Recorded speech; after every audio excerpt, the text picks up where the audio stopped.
नाम। अग्निदेव कहते हैं, मुने, जो मनुष्य भगवान विष्णु के निम्नांकित 55 नामों का जप करता है वो मंत्र जप आदि के फल का भागी होता है तथा तीर्थों में पूजनादि के अक्षय पुण्य को प्राप्त करता है। पुष्कर में पुंडराक्ष, गया में गदाधर, चित्रकूट में राघव, प्रभास में दैत्य सूदन, जयंती में जय, हस्तिनापुर में जयंत, वर्धमान में वाराह, काश्मीर में चक्रपाणी, कुब्जाभ या कुब्जास्त्र में जनार्दन, मथुरा में केशवदेव, कुब्जाम्बरक में ऋषिकेश, गंगाद्वार में जटाधर, शालग्राम में महायोग, गोवर्धन गिरि पर हरि, पिंडराक में चतुर्बाहु, शंखोद्वार में शंखी, कुरुक्षेत्र में वामन, यमुना में त्रिविक्रम, शोण तीर्थ में विश्वेश्वर, पूर्व सागर में कपिल, महासागर में विष्णु, गंगा सागर संगम में वनमाल, किष्किंधा में रैवतक देव, काशी तट में महायोग, विरंजा में रिपुंजय, विशाखयूप में अजित, नेपाल में लोक भावन, द्वारका में कृष्ण, मंदराचल में मधुसूदन, लोकाकुल में रिपुहर, शालग्राम में हरि का स्मरण करें। पुरुषवट में पुरुष, विमल तीर्थ में जगत प्रभु, सैंध्यवारण्य में अनंत, दंडकारण्य में श्रांखधारी, उत्पलावर्तक में शौरी, नर्मदा में श्रीपति, रैवतक गिरि पर दामोदर, नंदा में जलशाई, सिंधु सागर में गोपीश्वर, माहेंद्र तीर्थ में अच्युत, सह्याद्रि पर देवेश्वर, माघवधन में बैकुंठ, विंध्यगिरि पर सर्व पापहारी, औंड्र में पुरुषोत्तम और हृदय में आत्मा विराजमान है। ये अपने नाम का जप करने वाले साधकों को भोग तथा मोक्ष देने वाले हैं, ऐसा जानो।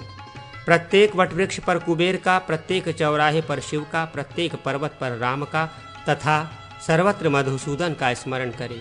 धरती और आकाश में नर का, वशिष्ठ तीर्थ में गरुड़ ध्वज का तथा सर्वत्र भगवान वासुदेव का स्मरण करने वाला पुरुष भोग एवं मोक्ष का भागी होता है। भगवान विष्णु के इन नामों का जप करके मनुष्य सब कुछ पा सकता है। उपर्युक्त क्षेत्र में जो जप, श्राद्ध, दान और तर्पण किया जाता है वो सब कोटि गुना हो जाता है। जिसकी वहाँ मृत्यु होती है वो ब्रह्म स्वरूप हो जाता है। जो इस प्रसंग को पढ़ेगा अथवा सुनेगा वो शुद्ध होकर स्वर्ग वैकुंठ धाम को प्राप्त होगा। श्री नरसिंह आदि के मंत्र। अग्निदेव कहते हैं, मुने, स्तंभन, विद्वेषण, उच्चाटन, उत्सादन, भ्रामण, मारण तथा व्याधि ये शूद्र संज्ञक अभिचारक कर्म है। इनसे छुटकारा कैसे प्राप्त हो ये बात बताऊंगा, सुनो।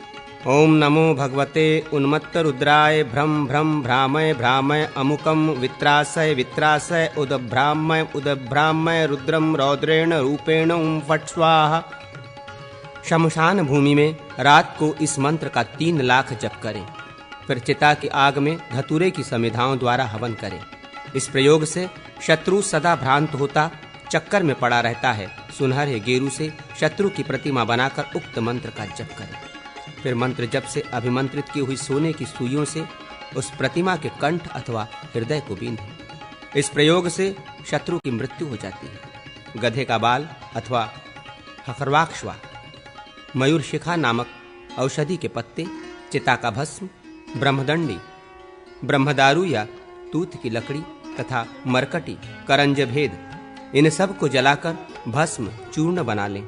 उस भस्म या चूर्ण को उक्त मंत्र से अभिमंत्रित करके उस साधन का प्रयोग करने वाला पुरुष शत्रु के घर अथवा उसके मस्तक पर फेंक दे। भृगु, स, आकाश, ह, दीप्त, दीर्घ, आकारयुक्त, रेफ सहित भृगु, स अर्थात सहस्रा, फिर र, वर्म, हुम और फट।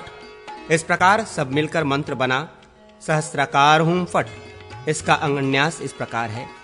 आचक्राय स्वाहा, हृदयाय नमः, विचक्राय स्वाहा, शीर्षे स्वाहा, सुचक्राय स्वाहा, शिखाय वषट, धिचक्राय स्वाहा, कवचाय हुम, संचक्राय स्वाहा, नेत्राय स्वषट, ज्वाला चक्राय स्वाहा, अस्त्राय फट। ये न्यास पूर्ववत कहे गए हैं। अंगन्यास पूर्वक जपा हुआ सुदर्शन चक्र मंत्र पूर्वोक्त शूद्र संज्ञक अभिचारों तथा ग्रह बाधाओं को हर लेने वाला और समस्त मनोरथों को पूर्ण करने वाला है। उक्त सुदर्शन मंत्र के 6 अक्षरों का क्रमशः मूर्धा, नेत्र, मुख, हृदय, गुहा तथा चरण इन 6 अंगों में न्यास करें। इसके बाद चक्र स्वरूप भगवान विष्णु का ध्यान करें। भगवान चक्राकार कमल के आसन पर विराजमान हैं। उनकी आभा अग्नि से भी अधिक तेजस्वी है।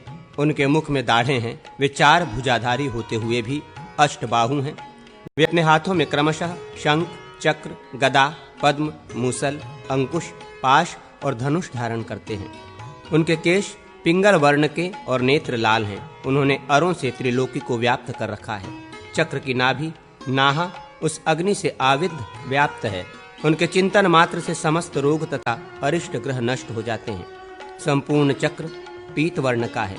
उसके सुंदर अरे रक्त वर्ण के हैं। उन अरों का अवान्तर भाग श्याम वर्ण का है। चक्र की नेमी श्वेत वर्ण की है। उसमें बाहर की ओर से कृष्ण वर्ण की पार्थिवी रेखा है। अरों से युक्त जो मध्य भाग है उसमें समस्त अकरादि वर्ण है। इस प्रकार 2 चक्र चिन्ह अंकित करें। आदि उत्तरवर्ती चक्र पर कलश का जल लें, अपने आगे समीप में ही स्थापित करें।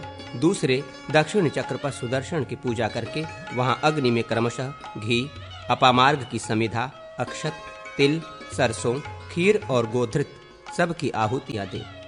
प्रत्येक वस्तु की 1008 आहुतियां पृथक पृथक देनी चाहिए। विधि विधान का ज्ञाता विद्वान प्रत्येक द्रव्य उत शेष भाग कलश में डालें। तदनंतर एक प्रस्थ शेर अन्न द्वारा निर्मित पिंड उस कलश के भीतर रखें। फिर विष्णु आदि देवों के लिए सब देय वस्तु वहीं दक्षिण भाग में स्थापित करें। इसके बाद सर्वशांति कर विष्णु जनों, भगवान विष्णु के पार्षदों को नमस्कार है। वे शांति के लिए ये उपहार ग्रहण करें, उनको नमस्कार है। इस मंत्र को पढ़कर उत्शेष जल से बलि समर्पित करें। किसी काष्ठ फलक पर या कलश में अथवा दूध वाले वृक्ष की लकड़ी से बनवाए हुए दधिपूर्ण काष्ठ पात्र में बलि की वस्तु रखकर प्रत्येक दिशा में अर्पित करें। ये करके ही द्विजों के द्वारा होम कराना चाहिए। दक्षिणा सहित 2 बार किया हुआ ये होम भूत प्रेत आदि का नाशक होता है। दही लगे हुए पत्ते पर लिखित मंत्राक्षरों द्वारा किया गया होम क्षुद्र रोगों का नाशक होता है। दुर्वा से होम किया जाए वो आयु की, कमलों की आहुति दी जाए तो वो श्री ऐश्वर्य की, और गूलर काष्ठ से हवन किया जाए तो वो पुत्र की प्राप्ति कराने वाला होता है। गौशाला में घी के द्वारा आहुति देने से गव्यों की प्राप्ति एवं वृद्धि होती है। इसी प्रकार संपूर्ण वृक्षों की समिधा से किया गया होम बुद्धि की वृद्धि कराने वाला होता है। भगवान नरसिंह का मंत्र समस्त पापों का निवारण करने वाला है। इसका जप आदि किया जाए तो वो क्षुद्र महामारी, विष एवं रोगों का हरण करता है। चूर्णीभूत, मंडूक वयस औषध विशेष से हवन किया जाए तो वो जल स्तंभन और अग्नि स्तंभन करने वाला होता है।